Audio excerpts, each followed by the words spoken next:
আসসালামু আলাইকুম ওয়া রাহমাতুল্লাহি ওয়া বারাকাতুহু। প্রিয় শিক্ষার্থীবৃন্দ, আশা করি তোমরা সবাই সুস্থ আছো এবং ভালো আছো। আজকে আমি তোমাদের সামনে উপস্থিত হয়েছি মূলত অর্থনীতি অনার্স তৃতীয় বর্ষ থার্ড ইয়ারে যারা আছো এবং মাস্টার শেষ বর্ষে যারা 2023 সালের পরীক্ষার্থী তাদের উদ্দেশ্য করে।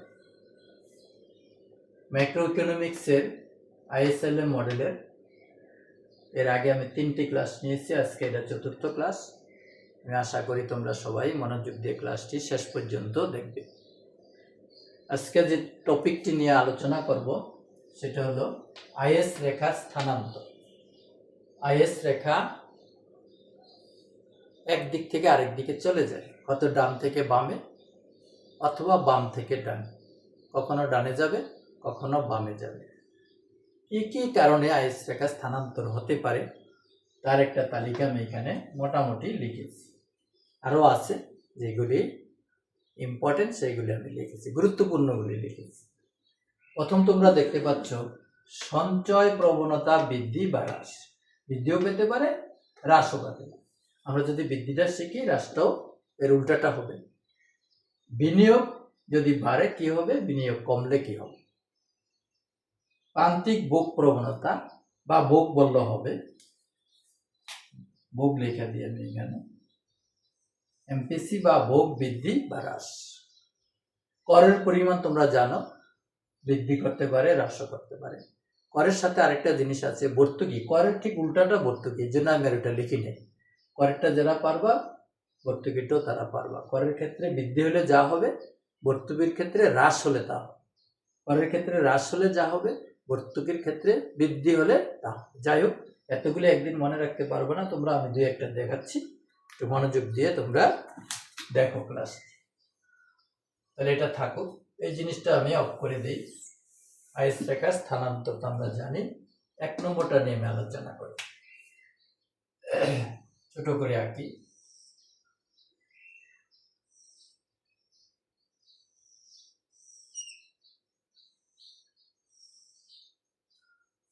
এটা হলো আয়, এটা হলো সঞ্চয়, এটা সঞ্চয়, এটা বিনিয়োগ, এটা বিনিয়োগ, এটা সুদের হার, এটা আয়, এটা সুদের হার। 4 নম্বর চিত্র সবসময় ঠিক থাকে, 2 নম্বর চিত্র সবসময় ঠিক থাকে। এখন কোত্থেকে আসবো সেটা আমি দেখাচ্ছি। তাহলে প্রথমে আমরা নর্মাল একটা আইএস রেখা অঙ্কন করি, এখানে কোনো অ্যাবনর্মাল কিছু হবে না।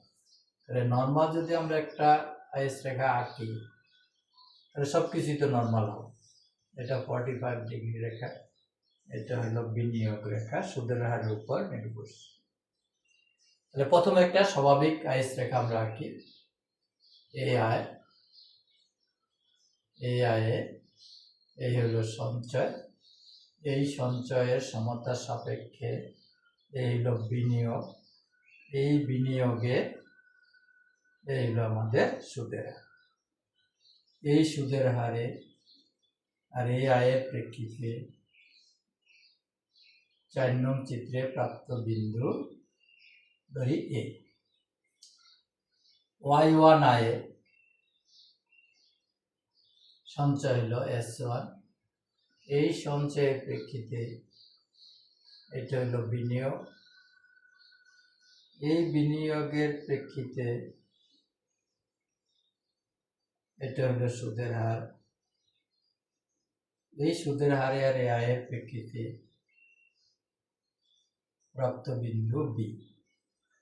এই বি যোগ করে আমরা প্রাথমিক আইএস রেখা পেলাম। আইএস নট, আগের মতো প্রথম আইএস রেখাটা আমরা পেলাম। এখন সঞ্চয় প্রবণতা বৃদ্ধি পেলে কি হবে, সঞ্চয় রেখাটা চেঞ্জ হবে। সঞ্চয় প্রবণতা বৃদ্ধি পেলে আয়ের প্রেক্ষিতে সঞ্চয় বেড়ে যাবে। তাহলে সঞ্চয় রেখাটা এটা ছিল আগে, এখন এটা এখানে চলে যেতে পারে, এটা ধরলাম আমরা এস ডট। এখন এই আয়ের প্রেক্ষিতে আগে সঞ্চয় ছিল এইটুক, এখন সঞ্চয় হয়ে যাবে এইটুক, এইটুক বেড়ে গেল। একটা না আমি চলে যাই, এই বিন্দুটা এখন এখানে চলে আসে, এই ডটে চলে আসে। এই আয়ে এখন চলে যাবে এখানে, এইখানে গেলে এই বরাবর বরাবর আমরা যাচ্ছি, গেলে সুদের হার পেলাম এই সুদের হারে আর এই আয়ের প্রেক্ষিতে প্রাপ্ত বিন্দু বি, এই বি আমরা যোগ করে দিলাম, এটা হলো আমাদের আইএস ডট। তাহলে সঞ্চয় প্রবণতা বৃদ্ধি পেলে আইএস রেখা কোন দিকে গেল? আগে ছিল এইটা, এখন হলো এটা। আইএস রেখা বামে চলে গেল, আইএস রেখা বামে চলে গেল। তাহলে সঞ্চয় প্রবণতা বৃদ্ধি পেলে প্রতিটা আয়স্তরে সঞ্চয় বেড়ে যাবে, সঞ্চয় বেড়ে গেলে বিনিয়োগটাও বেড়ে যাবে, বিনিয়োগটা বেড়ে গেলে সুদের হারটা কমে যাবে। সুদের হার আগে ছিল এইটুক, পরে হলো এইটুক। সুদের হার আগে ছিল এইটা, এখন হলো এইটুক। তাহলে এই সুদের হারে আগের আয়ে গেলে আমরা এই দুটো বিন্দু পেলাম, তাহলে আইস রেখাটা বামে চলে গেল। তাহলে সঞ্চয় প্রবণতা বৃদ্ধি পেলে আইস রেখা বামে যায়, সঞ্চয় প্রবণতা যদি হ্রাস পায় তাহলে এই সঞ্চয় রেখাটা এখানে আঁকতে হবে। এই প্রেক্ষিতে যদি আমরা আঁকি তাহলে দেখা যাবে এটা ডানে চলে যাবে। তাহলে আমরা বৃদ্ধিটা ভালো করে শিখলে হ্রাসটা বলে নিচে আনবো, নিচে আনলে এই সবগুলি ঘটনা যা ঘটবে এই রেখাটা তখন এই দিকে চলে যাবে, ডানে চলে যাবে। তাহলে সঞ্চয় প্রবণতা বৃদ্ধি পেলে আইস রেখা বামে যায়, সঞ্চয় প্রবণতা হ্রাস পেলে আইস রেখা ডানে যায়। আর একটা আমি এখান থেকে দেখাই, এখানে একটা কথা বলে রাখি, এই দুইটা জিনিস সঞ্চয়ের সাথে সম্পর্কিত, এগুলো আলাদা করে পড়তে হবে না। ভোগ বৃদ্ধি পেলে সঞ্চয় কি হয়ে যায়? কমে যায়। এই কথাটা আমি বলে নেব যে ভোগ যদি বাড়ে বা এমপিসি যদি বাড়ে তাহলে কি হয়? সঞ্চয় কমে যাবে। তাহলে সঞ্চয় কমে গেলে সঞ্চয় কমাইয়া দেখাবো, আর যদি এটা হ্রাস পায় তাহলে সঞ্চয় বেড়ে যাবে, এটা বাড়ে। অর্থাৎ সঞ্চয়ের ভিতরে চলে আসতে হবে আবার, কারণ এখানে সঞ্চয় আছে, ভোগ কিন্তু এখানে নাই, এই আলোচনায় কোনো ভোগ নেই। তাহলে আমি দেখবো ভোগ বাড়লে কার উপর প্রভাব পড়ে, বিনিয়োগের উপর পড়ে না সঞ্চয়ের উপর পড়ে। তাহলে ভোগ বাড়লে আমরা জানি সঞ্চয় কমে, ভোগ বাড়লে সঞ্চয় কমবে, আর ভোগ কমলে সঞ্চয় বাড়বে। তাহলে সঞ্চয় বাড়ায় করব, আর যদি এমপিসি বৃদ্ধি পায় তাহলে আমরা বুঝবো কি সঞ্চয় কমে যাবে, সঞ্চয় রেখা নিচে না করবে। নিচে না করলে কি হবে? ডান দিকে যাবে। এই গেল সঞ্চয়ের উপর প্রভাবের প্রেক্ষিতে।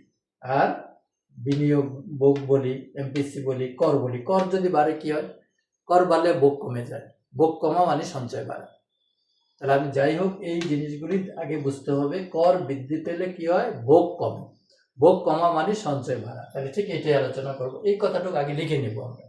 শুরুতেই আমরা লিখবো যে কর যদি বৃদ্ধি পায় তাহলে সঞ্চয় কি, ভোগ কি হয়?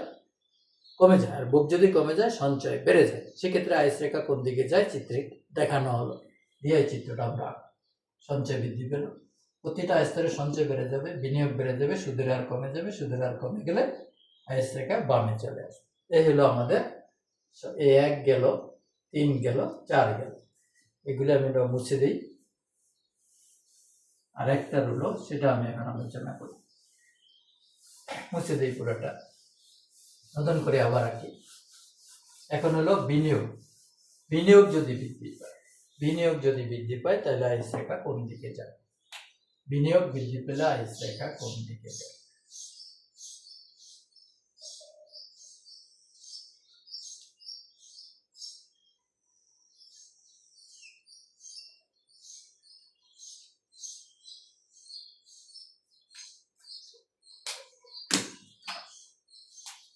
প্রথম আমরা একটা আঁকি, এত কিছু দরকার নাই, নর্মাল আঁকি।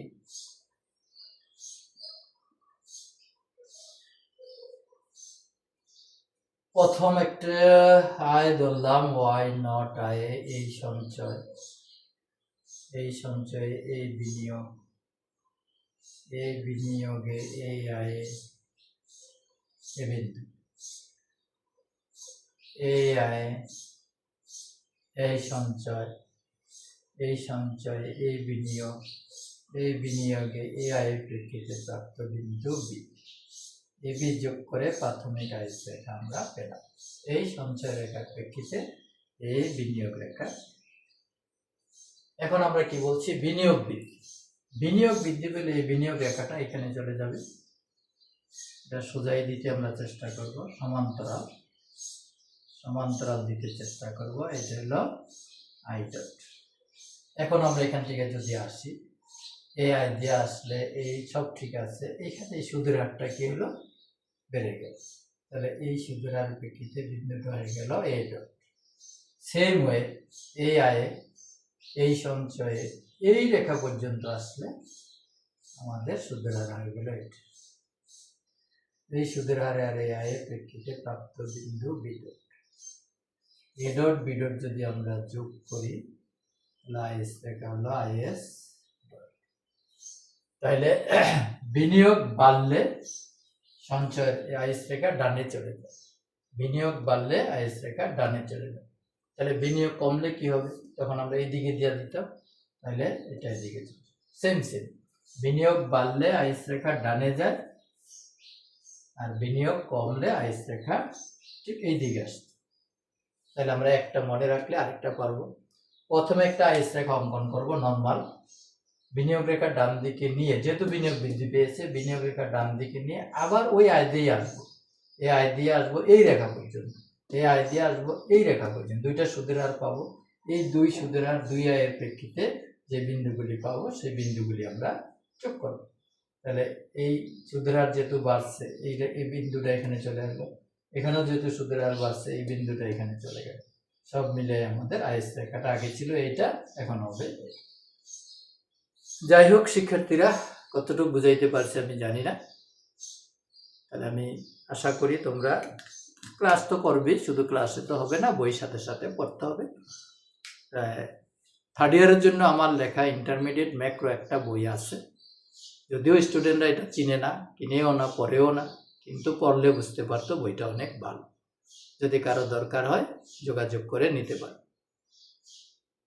মাস্টার্সে যারা আছো তাদের জন্যও বলি, গাইড পড়ে হয়তো পাস করে যেতে পারো, সঠিক জ্ঞান কিন্তু অর্জন হবে না। পড়াটা চ্যাপ্টার অনুযায়ী ধারাবাহিকভাবে টপিকগুলি জানতে হবে। আইএস রেখা কি, আইএস রেখা কিভাবে অঙ্কন করে, এটা কখন কেমন হয়, এটা কোন দিকে যায়, কি চেঞ্জ হইলে কোথায় যায়, আরো অনেক অনেক অনেক কিছু আছে। যাই হোক, যেইগুলি মোটামুটি না জানলে না, সেইগুলি নিয়ে আমরা আলোচনা করি। তোমরা এগুলি অন্তত পক্ষে চর্চা করো, বই পড়ো, তাহলে কিছুটা হলেও অর্থনীতির সঠিক জ্ঞান অর্জন করতে পারবে। এই প্রত্যাশা ব্যক্ত করে আজকে এখানে শেষ করছি। ধন্যবাদ তোমাদের সবাইকে।